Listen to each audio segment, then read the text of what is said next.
So this is video 2 of a three-part series on J.R.R. Tolkien's essay on fairy stories. Today we're going to be looking at where did fairy stories come from? And to get into this, Tolkien says that, first of all, obviously we might not be able to trace the exact origins of many of these stories since they've been passed down orally a lot of the time before they've ever been written down. But he says that one thing that we must acknowledge is that these do come from human beings. So he says this: then these natural objects can only be arrayed with a personal significance and glory by a gift, the gift of a person, of a man. Personality can only be derived from a person. So he says that these mythological creatures, for example, like a dwarf or something, can only have personification because it is given to it as what he says a gift by a human being who themselves have personification. So one of Tolkien's main analogies in this section of the essay is, well, it's actually really two analogies that he kind of blends together. But imagine a big pot. And so first he talks about a big pot of soup. And the soup itself is representing the stories that are served up, as it were, to us. But the bones of an ox would represent the source of the material of those stories. And so he kind of uses this thing of different stories being like stock that is added to the soup.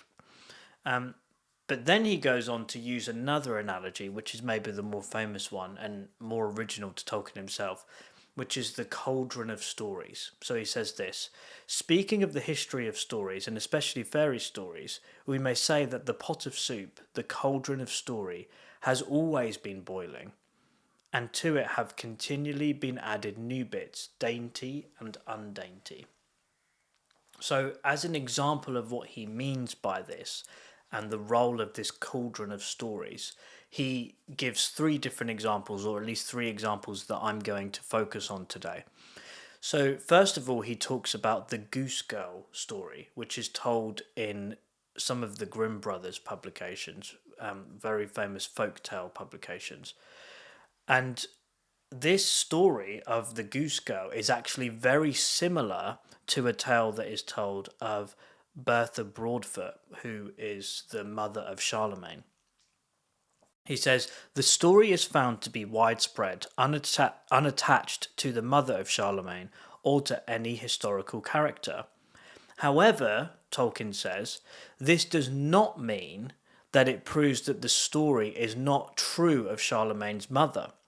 To do this, one must rely either on a feature in the story, which he says the critic's philosophy does not allow to be plausible in real life, so that he would disbelieve the tale anyway, or reason two, to count the disexistence of this story being attached to Charlemagne's mother, the existence of good historical evidence that Bertha's actual life was quite different. So, to exemplify this, that leads into the second analogy, which is one of the Archbishop of Canterbury slipping on a banana skin. And he says that there would be no reason to disbelieve this just because a similar cosmic mishap had been reported among many people. He says, especially old men of a certain stature, slipping on a banana skin. But someone might disbelieve it if the inclusion of the story of an angel which warns the Archbishop suddenly appears. So that would be his reason number one that he mentioned previously, that it's an event that the critic's philosophy does not allow to be true, and so therefore you disprove the story based on an element of it. Or, another, going back to the Archbishop of Canterbury analogy, suppose the story is supposed to have occurred between 1940 and 1945, then you might assume that the story is untrue. And you might think, well, why is that the case?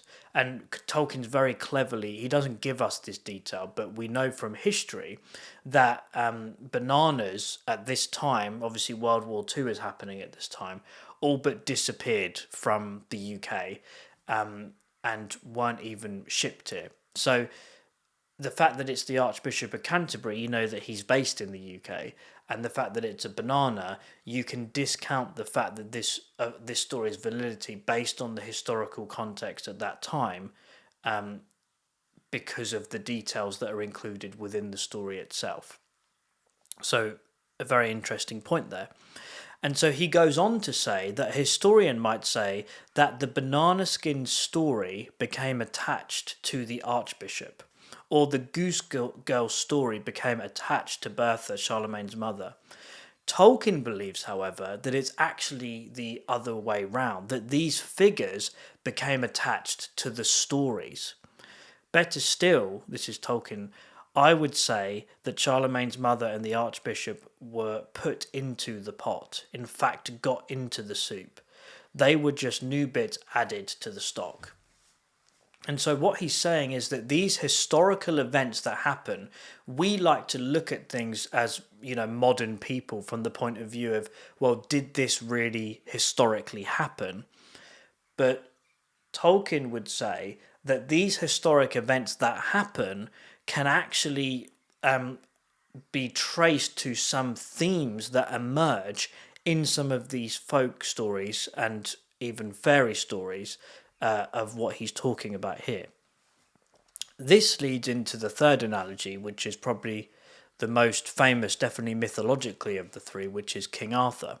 He says, it seems fairly plain that Arthur, once historical, but perhaps as such not of great importance, was also put into the pot.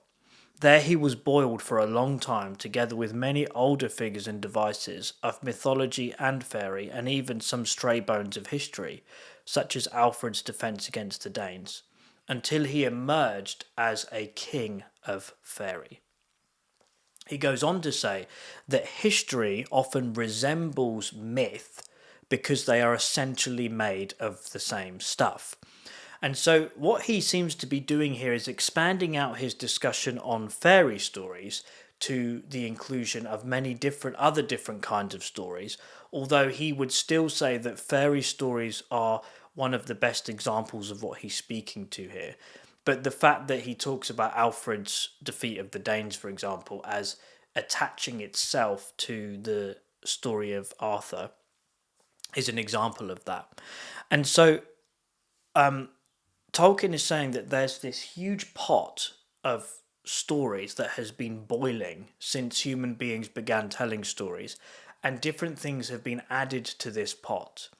But then near the end of the essay, I'm jumping forward chronologically because I'm still going to make another video to conclude this mini series here, but he makes the biggest statement of where he's leading with this idea of the Cauldron of Stories.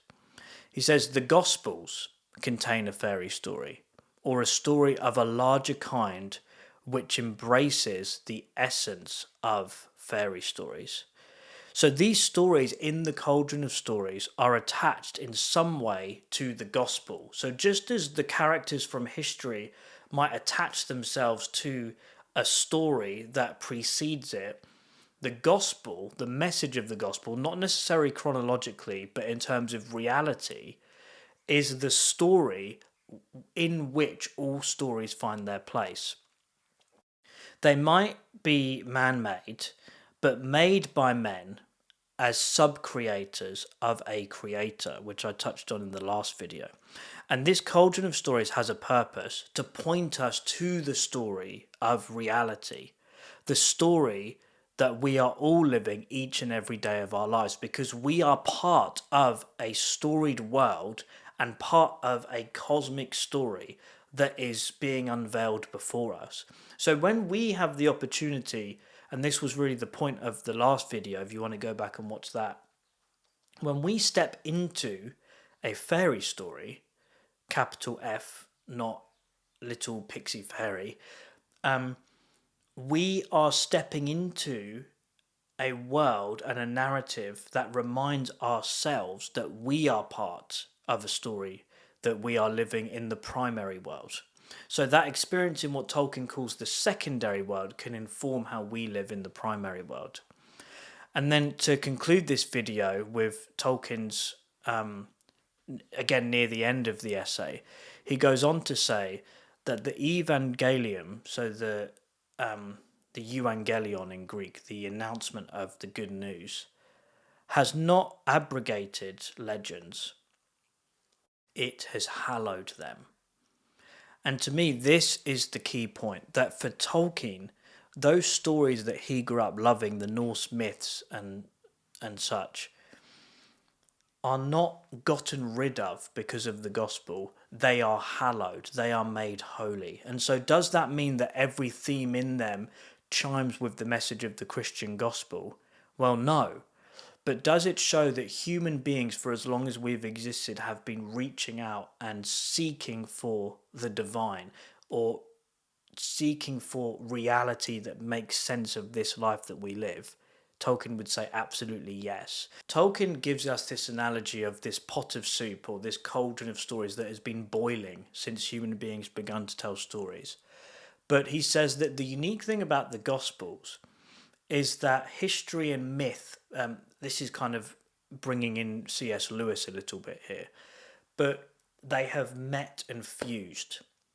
And in that process of those two things coming together, these stories that we all love, well, hopefully all of us, some of us love, and experience, and these secondary worlds that we inhabit, they are supposed to tell us of a greater truth, which is the truth of the gospel of Jesus. And so when we are experiencing a myth, a story, a folktale, a fairy story, there is an opportunity through the themes that it produces to understand something of reality. And for Tolkien, one of the foundation stones of reality itself is the incarnation of Christ, when God, the Maker, capital M, stepped into what he had made in order to allow human beings to become co-creators with him of his kingdom, of his way of doing things, as they await the day when he returns, the return of the king, to establish his kingdom fully on earth as in heaven.